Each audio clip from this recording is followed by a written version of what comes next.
നാരായണം നമസ്കൃത്യ നരം ചൈവ നരോത്തമം ദേവീം സരസ്വതീം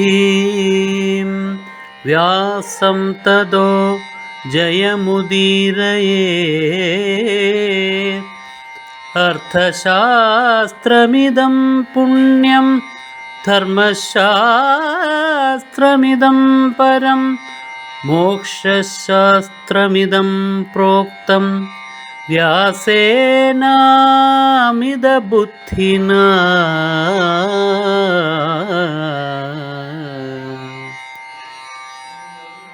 ദദർശ ഹതം ഭൂമൗ ഭ്രാതരം നകുലം തഥാ.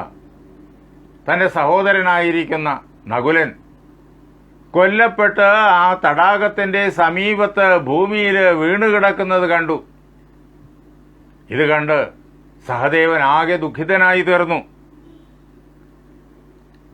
തൻ്റെ സഹോദരന് ഇങ്ങനെ പ്രാണവിയോഗം എന്നുള്ളതായ ദുഃഖകരമായ അവസ്ഥ വന്നു ചേർന്നിരിക്കുന്നു. എന്തു ചെയ്യും? ബാക്കി ഏതു പ്രശ്നത്തെയും പരിഹരിക്കാം. പ്രാണൻ നഷ്ടപ്പെട്ടാൽ അത് പരിഹരിക്കാൻ ഭഗവാനല്ലാതെ കണ്ട് വേറെ ആർക്കെങ്കിലും സാധിക്കുമോ? സഹദേവൻ ആകെ ദുഃഖിതനായി. ഭ്രാതൃശോകാഭിസന്തപ്ത തൃഷയാച പ്രപീഡിത. ഭർത്താവ് സഹോദരൻ മരിച്ചുപോയതിലുള്ളതായ ദുഃഖം ഒരു വശത്ത്, അതേ സമയത്ത് തൊണ്ട വരളുന്നു. ആ ദാഹത്തിൻ്റെതായ തീക്ഷ്ണത മറുവശത്ത്. അതുകൊണ്ട് നകുലന്റെ സമീപത്തേക്ക്, തടാകക്കരയിലാണ് നകുലൻ കിടക്കുന്നത്, അങ്ങോട്ട് വളരെ വേഗത്തിൽ സഹദേവൻ ഓടിച്ചെന്നു. ഓടിച്ചെല്ലുമ്പോഴേക്കും പെട്ടെന്ന് അന്തരീക്ഷത്തിൽ നിന്നിട്ട ഒരു ശബ്ദം, വളരെ ഉറക്കെയുള്ളതായ ശബ്ദം സഹദേവൻ കേട്ടു. നേരത്തെ നകുലൻ കേട്ടതായ ശബ്ദം തന്നെയാണ് ഈ കേൾക്കുന്നത്. നകുലൻ ഈ ശബ്ദം കേട്ടു എന്നുള്ളത് സഹദേവൻ അറിയില്ല, വേറെ ആർക്കും അറിയില്ല. അത് നമുക്ക് മാത്രമേ അറിയൂ. കാരണം അത് കേട്ട വ്യാസഭഗവാനാണ് ഈ കഥ നമുക്ക് പറഞ്ഞു തരുന്നത്. അതുകൊണ്ട് സഹോദരനായിരിക്കുന്ന സഹദേവനത് അറിയില്ല. അയാൾ ആ ശബ്ദം കേട്ടു. ആ ശബ്ദം ഇങ്ങനെയാണ് സഹദേവനോട് അറിയിക്കുന്നത്: മാതാത സാഹസം കാർഷീൻ മമ പൂർവപരിഗ്രഹ. അല്ലയോ കുഞ്ഞെ, നീ ഒരിക്കലും സാഹസം കാണിക്കരുത്. ആ തടാകത്തിലിറങ്ങി വെള്ളം കുടിക്കുന്നതിന് എൻ്റെ അനുവാദം വേണം. ഈ തടാകം ഉണ്ടല്ലോ, ഈ തടാകം എൻ്റെ സ്വത്താണ് എന്നറിയുക. ഞാൻ നിനക്ക് അനുവാദം തരാം. പക്ഷേ അതിനു മുമ്പൊരു കാര്യമുണ്ട്. ഞാൻ നിന്നോട് കുറേ ചോദ്യങ്ങൾ ചോദിക്കും. ആ ചോദ്യങ്ങൾക്ക് നീ സമാധാനം, വ്യക്തമായ സമാധാനം, എനിക്ക് ബോധ്യം വരുന്ന ശരിയായ സമാധാനം നീ നൽകണം. പ്രശ്നാൻ ഉക്ത്വ യഥാകാമം പിബസ്വച ഹരസ്വച. എന്റെ പ്രശ്നങ്ങൾക്ക്, എന്റെ ചോദ്യങ്ങൾക്ക് നീ വളരെ വ്യക്തമായ മറുപടി തരിക, എന്നെ ബോധ്യപ്പെടുത്തുക. എനിക്ക് സന്തോഷമായി കഴിഞ്ഞാൽ ഞാൻ നിനക്ക് അനുവാദം തരും. എന്നിട്ട് നീ വെള്ളം കുടിക്കുക. എന്നിട്ട് സഹോദരന്മാർക്ക് വേണ്ടിയിട്ട് വെള്ളവും എടുത്തുകൊണ്ട് പോവുക. പക്ഷേ സഹദേവനും അത് അംഗീകരിച്ചില്ല. കാരണം ഇങ്ങനെ ആരെങ്കിലും നിന്ന് ഭീഷണിപ്പെടുത്തി കഴിഞ്ഞാൽ അംഗീകരിക്കുന്ന ആളല്ല സഹദേവൻ. സഹദേവൻ വലിയ യുദ്ധവീരനാണ്. ഒരു കാര്യത്തിലും സഹദേവനെ തടഞ്ഞു നിർത്താൻ ലോകത്തിൽ ആർക്കും അന്നേ വരെ കഴിഞ്ഞിട്ടില്ല. ആരാണിത് പറയുന്നത് എന്ന് നാലുപാടും നോക്കിയിട്ടും കാണാനും സാധിക്കുന്നില്ല. ധൈര്യമുള്ളവനാണെങ്കിൽ മുന്നിൽ വരണമല്ലോ. മുന്നിൽ വരാതെ ഒളിച്ചിരുന്നത് കൊണ്ട് ആരോ പറയുകയാണ്. അതുകൊണ്ട് സഹദേവനും ആ വാക്കിനെ അംഗീകരിച്ചില്ല. അനാദൃത്യതു തദ്വാക്യം. ആ വാക്ക് സഹദേവൻ അംഗീകരിച്ചില്ല. കാരണം അതൊരു ഭീരുവിന്റെ വാക്കാണ്. ധീരനാണെങ്കിൽ മുമ്പിൽ വന്നിട്ട് ധൈര്യത്തോടു കൂടിയിട്ട് ഞാനിതാ അനുവദിക്കുന്നില്ല, നിന്നെ ഞാൻ തടയുന്നു, എന്നെ ജയിച്ചിട്ട് നീ തടാകത്തിൽ ഇറങ്ങിയാൽ മതി എന്ന് പറയുമായിരുന്നു. അതുകൊണ്ട് ഈ വാക്കിനെ അംഗീകരിക്കേണ്ട കാര്യമില്ല. സഹദേവൻ അത് അംഗീകരിക്കാതെ വളരെ വേഗത്തിൽ ആ തടാകത്തിൽ ഇറങ്ങി. ആ തടാകത്തിലെ ജലം കുടിക്കാൻ ആരംഭിച്ചതേയുള്ളൂ. നിപപാതഃ. സഹദേവനും ആ തടാകത്തിന്റെ തീരത്ത് പ്രാണൻ നഷ്ടപ്പെട്ട് വീണു. ഇവിടെ യുധിഷ്ഠിരൻ കാത്തിരിക്കുകയാണ് ഈ രണ്ട് സഹോദരന്മാരെയും. അവരെ രണ്ടുപേരെയും കാണുന്നില്ല. ആദ്യം പോയ ആൾ വരുന്നില്ല, അയാളെ അന്വേഷിച്ച് പോയ ആളും വരുന്നില്ല. അങ്ങനെ വന്നു കഴിഞ്ഞപ്പോഴേക്കും പരിഭ്രമം യുധിഷ്ഠിരന് വർദ്ധിച്ചു. അഥാബ്രവീത് സ വിജയം കുന്തിപുത്രോ യുധിഷ്ഠിര. വിജയനായിരിക്കുന്ന, ഏതൊരു യുദ്ധത്തിലും ജയിക്കുന്നവനായിരിക്കുന്ന, ഏത് സാഹചര്യത്തിലും ജയിക്കുന്നവനായിരിക്കുന്ന, അങ്ങനെ എല്ലാറ്റിലും ജയിക്കുന്നവനാകൊണ്ട് വിജയൻ എന്ന അദ്ദേഹത്തിന് പ്രത്യേകമായിരിക്കുന്ന പേര്. അങ്ങനെയുള്ള ആ വിജയനോട്, അർജുനനോട്, അദ്ദേഹം കുന്തിപുത്രനാണ്, ആ അർജുനനോട് കുന്തിപുത്രൻ തന്നെയായിരിക്കുന്ന യുധിഷ്ഠിരൻ ഇങ്ങനെ പറഞ്ഞു: അല്ലയോ കുഞ്ഞേ, ഭ്രാതരൗതേ ചിരഗതൗ ബീഭത്സോ ശത്രുകർശന. ശത്രുക്കളെയെല്ലാം സംഹരിക്കുന്നവനായ അല്ലയോ ബീഭത്സോ, നമ്മുടെ രണ്ട് സഹോദരന്മാരും, ഇളയ സഹോദരന്മാർ രണ്ടുപേരും, അവരുടെ സഹദേവന്മാർ, അവര് ഇവിടെ നിന്നിട്ട് വെള്ളം കൊണ്ടുവരാൻ പോയിട്ട് സമയം ഏറെയായി കഴിഞ്ഞിരിക്കുന്നു. അവരെ കാണുന്നില്ല. അതുകൊണ്ട് ഇനി അവരെ അന്വേഷിക്കേണ്ടത് നീയാണ്. തൗ ചൈവ അനയ ഭദ്രം ദേ പാനീയം ച ത്വമാനയ. നീ വളരെ വേഗത്തിൽ അന്വേഷിച്ചു പോകണം, എന്നിട്ട് അവരെ കണ്ടെത്തണം, അവരെ മടക്കിക്കൊണ്ടുവരണം. എന്ന് മാത്രമല്ല, ആ തടാകത്തിൽ നിന്നിട്ട് ജലവും നീ കൊണ്ടുവരണം. എന്തുകൊണ്ട് നിന്നോടിത് പറയുന്നു എന്ന് വെച്ച് കഴിഞ്ഞാൽ, തോംഹിനസ്താത സർവേഷാം ദുഃഖിതാനാം അപാശ്രയ. അല്ലയോ കുഞ്ഞെ, ദുഃഖിതരായിരിക്കുന്ന നമുക്കെല്ലാവർക്കും ഒരേ ഒരു ആശ്രയം നീയാണ്. ദുഃഖങ്ങളെയും വിപത്തുകളെയും എല്ലാം ദൂരീകരിച്ച് നമ്മെ രക്ഷിക്കുവാനുള്ളതായ ശേഷി നിനക്കേ ഉള്ളൂ. നീ എത്രയോ തവണ നിന്റെ ആ കരുത്തുകൊണ്ട് സഹോദരന്മാരായ ഞങ്ങളെ സംരക്ഷിച്ചിരിക്കുന്നു. വല്ലാത്തൊരു വിപത്തിലാണ് നാം വന്ന് പെട്ടിരിക്കുന്നത്. ഈ പ്രകാരത്തിലൊരു വിപത്ത് ഇതിനു മുമ്പ് ഉണ്ടായിട്ടില്ല. അതുകൊണ്ട് ഞാൻ നിന്നെ ആശ്രയിക്കുകയാണ്, നിന്നോട് പറയുകയാണ്, എത്രയും വേഗം നീ നകുല സഹദേവന്മാരെ കണ്ടുപിടിച്ചു കൊണ്ടുവരണം, വെള്ളവും കൊണ്ടുവരണം. ഇങ്ങനെ അർജുനനോട് യുധിഷ്ഠിരൻ പറയുന്ന അവസരത്തിൽ അർജുനൻ എന്ത് ചെയ്തു വെച്ചാൽ, പ്രഗൃഹ്യ സശരം ധനു, വില്ലെടുത്തു, അമ്പുകളെടുത്തു.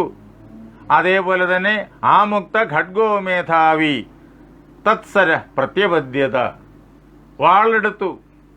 ഇങ്ങനെ എല്ലാ ആയുധങ്ങളും എടുത്തുകൊണ്ട് വളരെ വേഗത്തിൽ ആ സരസ്സിനെ ലക്ഷ്യമാക്കിയിട്ട് അർജുനൻ പാഞ്ഞു ചെന്നു. അങ്ങോട്ട് എത്തുമ്പോഴോ അടുക്കാറാകുമ്പോൾ തന്നെ കാണുന്നു മനോഹരമായ തടാകം. തടാക തീരത്ത് വളരുന്നതായ വൃക്ഷങ്ങളാൽ ചുറ്റപ്പെട്ടു നിൽക്കുന്നു. അതിന്റെ തീരത്തായിട്ട് ഭൂമിയിൽ തന്റെ രണ്ട് സഹോദരന്മാരും വീണ് കിടക്കുന്നു. പ്രസുപ്ത വിവതൗ ദൃഷ്ട്വ നരസിംഹ സുദുഃഖിത. നരസിംഹമായ അർജുനൻ, നരസിംഹം പുരുഷശ്രേഷ്ഠൻ, മനുഷ്യശ്രേഷ്ഠൻ ആയിരിക്കുന്ന അർജുനൻ. സിംഹശബ്ദത്തെ വേറൊരു ശബ്ദത്തോട് സമാസിക്കുമ്പോഴേക്കും ശ്രേഷ്ഠൻ എന്നുള്ള അർത്ഥം സിംഹശബ്ദത്തിന് വരും. കടുവ എന്നുള്ള ശബ്ദം, ശാർദൂലം തുടങ്ങിയതായ ശബ്ദങ്ങൾ, വ്യാഘ്രം തുടങ്ങിയതായ ശബ്ദങ്ങൾ, സിംഹമെന്നും വ്യാഘ്രമെന്നും ഒക്കെ ഉള്ളതായ ശബ്ദങ്ങൾ വേറെ ശബ്ദത്തോട് സമാസിച്ചു കഴിഞ്ഞാലും അതിന് ശ്രേഷ്ഠൻ എന്നുള്ള അർത്ഥം വരും. നരസിംഹ, മനുഷ്യശ്രേഷ്ഠനായിരിക്കുന്ന ആ അർജുനൻ തന്റെ രണ്ട് ഇളയ സഹോദരന്മാരും ഇങ്ങനെ ഉറങ്ങുന്നത് പോലെ, ഉറക്കമല്ല എന്ന് വ്യക്തം, അവരവിടെ തടാകതീരത്ത് ഉറങ്ങി കിടക്കില്ലല്ലോ. അങ്ങനെ നിശ്ചേഷ്ടരായിട്ട് കിടക്കുന്നത് കണ്ടിട്ട് അവർക്ക് എന്തോ ആപത്ത് പറ്റി എന്ന് മനസ്സിലായി. എന്ത് ആപത്താണെന്ന് മനസ്സിലായില്ല. അവർക്ക് ആപത്തുണ്ടാക്കാൻ സാധാരണ ആർക്കും സാധ്യമല്ല. അവരുടെ വീരത അർജുനന് നന്നായിട്ടറിയാം. അങ്ങനെ ഇരിക്കവേ എങ്ങനെയാണ് അവർക്ക് ഇങ്ങനെ ഒരു വിപത്ത് സംഭവിച്ചത് അത് മനസ്സിലാവുന്നില്ല. അതുകൊണ്ട് അർജുനൻ വളരെയേറെ ദുഃഖിതനായി തീർന്നു. എന്നിട്ട് അദ്ദേഹം എന്ത് ചെയ്തു വെച്ചാൽ, ധനുരുദ്യമ്യ കൗന്ദേയോ വ്യലോകയത തദ്വനം. തന്റെ വില്ലു ഉയർത്തിയ അദ്ദേഹം ഞാണേറ്റി യുദ്ധസജ്ജനായി. എന്നിട്ട് ആ കാട് മുഴുവൻ അവിടെ നിന്നുകൊണ്ട് ഭംഗിയായിട്ട് വീക്ഷിച്ചു. ഏതൊരു വലിയ സൈനിക നിരയെയും ഒരൊറ്റ നോട്ടം കൊണ്ട് അതിന്റെ സമ്പൂർണമായ ചിത്രം മനസ്സിലാക്കുവാൻ ശേഷിയുള്ളയാളാണ് അർജുനൻ. അവിടെ അണിനിരന്നു നിൽക്കുന്നതായ സൈനികർ ഓരോരുത്തരും എത്രമാത്രം കരുത്തുള്ളവരാണ് എന്ന് നിർണയിക്കാൻ ശേഷിയുള്ളയാളാണ് അർജുനൻ. ആ അർജുനൻ ശത്രുവായിട്ട് ഈ കാനനത്തിലുള്ള അത് ആരാണ് എന്നറിയാൻ വേണ്ടി ആ കാനനം മുഴുവൻ നോക്കി. പക്ഷേ ഒന്നും കണ്ടില്ല. ആ മരങ്ങളും വള്ളികളും ഒക്കെ അല്ലാതെ വേറൊരു ജീവിയെ അവിടെ കണ്ടില്ല. നാവശ്യത് തത്ര കിഞ്ചിത് സ ഭൂതമസ്മിൻ മഹാവനെ. ആ വിപത്തിന് കാരണക്കാരായിട്ടുള്ള ഏതെങ്കിലും ഒരു ജീവിയെ ആ കാനനത്തിൽ എങ്ങും തന്നെ കണ്ടില്ല അർജുനൻ. അങ്ങനെ വന്നപ്പോഴേക്കും പരിശ്രാന്തനായ തളർന്നുപോയ ദുഃഖം കൊണ്ടുള്ള തളർച്ച, പിന്നെ ആ കാട്ടിലൂടി നേരത്തെ ഓടി നടക്കുകയായിരുന്നല്ലോ, വെള്ളം പോലും കുടിക്കാൻ കിട്ടാതെ കണ്ട് അതുകൊണ്ടുള്ളതായ തളർച്ച, ഇങ്ങനെ പല പ്രകാരത്തിലുള്ളതായ തളർച്ചയാൽ ആകെ കുഴഞ്ഞുപോയതായ ആ അർജുനൻ ആ തടാകത്തിലോട്ട് ഇറങ്ങി വെള്ളമൊന്നും ആദ്യം കുടിക്കാമെന്ന്. അങ്ങനെ അർജുനൻ ആ തടാകത്തിലേക്ക് ഇറങ്ങുന്ന അവസരത്തിൽ പെട്ടെന്ന് ഒരു ശബ്ദം അർജുനൻ കേട്ടു. അന്തരീക്ഷാത് സശുശ്രുവേ. അന്തരീക്ഷത്തിൽ നിന്നാ കേട്ടത്. ഏതെങ്കിലും ഒരു വ്യക്തിയിൽ നിന്ന് ശബ്ദം, വാക്കുകൾ പുറപ്പെടുന്നതായി കണ്ടില്ല. മനുഷ്യർ സംസാരിക്കുന്ന, മനുഷ്യർക്ക് മനസ്സിലാകുന്ന ഭാഷയിലാണ് ആ വാക്കുകൾ കേൾക്കുന്നത്. പക്ഷേ ആളിനെ കാണുന്നില്ല. അതാണ് അന്തരീക്ഷ ഭാഷിതം, ആകാശഭാഷിതം, അശരീരി എന്നൊക്കെ പറയും. അങ്ങനെ ഉള്ള ശബ്ദം അദ്ദേഹം കേട്ടു. ആ ശബ്ദം എന്താ അർജുനനെ നിർദ്ദേശിച്ചത്? അല്ലയോ അർജുന, നീ ഈ തടാകത്തിൽ ഇറങ്ങരുത്, അതിലെ വെള്ളം കുടിക്കുകയും അരുത്. ഈ തടാകം എന്റേതാണ്. എന്റെ അനുവാദമില്ലാതെ ഈ തടാകത്തിലിറങ്ങി വെള്ളം കുടിക്കാൻ ആര് ശ്രമിച്ചാലും ഒരിക്കലും അത് വിജയിക്കില്ല. ബലം പ്രയോഗിച്ച് നീ തടാകത്തിലിറങ്ങി വെള്ളം കുടിക്കാം എന്ന് വിചാരിച്ചു കഴിഞ്ഞാൽ നിന്റെ സഹോദരന്മാർക്ക് എന്താണോ സംഭവിച്ചത് അത് തന്നെ നിനക്കും സംഭവിക്കും എന്നറിഞ്ഞുകൊള്ളുക. നിന്റെ പ്രാണനെ ഞാൻ അപഹരിക്കും എന്നറിഞ്ഞുകൊള്ളുക. ഇങ്ങനെ ഒരു അശരീരി തടാകത്തിൽ ഇറങ്ങുന്നതിൽ നിന്ന് തന്നെ തടയുന്നത് കേട്ടപ്പോഴേക്കും അർജുനന് ക്രോധമുണ്ടായി. അർജുനന് സഹിക്കാവുന്നതായിരുന്നില്ലേ അത്? ഇതുവരെ അർജുനനോട് ഇങ്ങനെ സംസാരിക്കാൻ ആരും തന്റെ ഇടം കാണിച്ചിട്ടില്ല. ആരാ ഈ നിൽക്കുന്ന അർജുനൻ? കൈലാസത്ത് എന്ന് ഭഗവാനെ തപസ് ചെയ്ത് ആ ഭഗവാനെ പ്രത്യക്ഷപ്പെടുത്തി പാശുപതം വാങ്ങിയ ആളാണ് ഈ നിൽക്കുന്നത്. അതുതന്നെയും ഒരു വലിയൊരു സംഭവമായിരുന്നല്ലോ. അർജുനൻ മഹാദേവനെ ആദ്യം കാണുന്നത് കാട്ടാളനായിട്ടാണ്. മഹാദേവനാണെന്ന് മനസ്സിലായില്ല. കാട്ടാള വേഷത്തിൽ നിന്ന മഹാദേവനോട്, കൂടെ കാട്ടാളത്തിയുണ്ട്, ധാരാളം കാട്ടാളന്മാരുണ്ട്. ആ മഹാദേവനോട് യുദ്ധം ചെയ്തു. ആ യുദ്ധത്തിൽ അർജുനന്റെ ജീവിതത്തിൽ ആദ്യമായിട്ട് പരാജയപ്പെട്ടു, അത് സത്യമാണ്.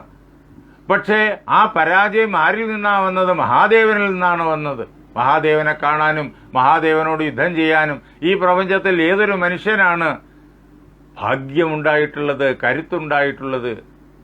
അത്ര സമുന്നതമായ പദവിയിൽ നിൽക്കുന്ന അർജുനനോട് നീ അങ്ങോട്ട് ഇറങ്ങരുത്, എങ്കിൽ നിന്നെ ഞാൻ ഹിംസിച്ചു കളയും എന്നൊക്കെ ഒരാൾ പറഞ്ഞു കഴിഞ്ഞാൽ ആ അർജുനൻ അംഗീകരിക്കുമോ? പാശുപതം നേടിയതിനു ശേഷം ദേവലോകത്തും പോയി ആ ദേവലോകത്തെ അസുരന്മാരിൽ നിന്ന് സംഹരിച്ച് നിവാത കവച കാലകേയാദികളെയെല്ലാം അവരുടെ മടയിൽ ചെന്ന് വെല്ലുവിളിച്ച് അവരോട് യുദ്ധം ചെയ്ത് സംഹരിച്ചിട്ട് തിരിച്ചു വന്ന അർജുനനാണിത്. ആ അർജുനനോട് ഇങ്ങനെ പറഞ്ഞാലോ? ഉടനെ തന്നെ അർജുനൻ മറുപടി പറഞ്ഞു. അശരീരിയോടുള്ള മറുപടിയാണത്. ദൃശ്യമാനോ നിവാരയ. നീ ഇങ്ങനെ ഒളിച്ചു നിന്ന് എന്നോട് സംസാരിക്കണ്ട. നീ ഭീരുവാണ്. തന്റെ ഇടമുണ്ടെങ്കിൽ നേരിട്ട് വാ, എന്റെ കൺമുന്നിൽ വാ. എന്റെ കൺമുന്നിൽ വന്നിട്ട് വെള്ളം കുടിക്കരുത് എന്ന് നീ എന്നോട് വിരോധം പറയുക. നീ അങ്ങനെ എന്റെ മുന്നിൽ വരാനുള്ള തന്റെ ഇടം കാണിച്ചാൽ എന്ത് സംഭവിക്കുന്നറിയോ? യാവത് ബാണീർ വിനിർഭിന്ന പുനർനൈവം വദിഷ്യസി. എൻ്റെ അമ്പുകൾ, കൂർത്തുമുർത്തതായ അമ്പുകൾ വന്ന് നിന്റെ ശരീരത്തെ മുഴുവൻ കഷണം കഷണമായി നുറുക്കും. ആ നിമിഷം, നീ എൻ്റെ മുന്നിൽ വരുന്ന നിമിഷം, പിന്നെ ഒരിക്കലും നീ ഇങ്ങനെ പറയില്ല, പറയാൻ നീ ഉണ്ടാവില്ല.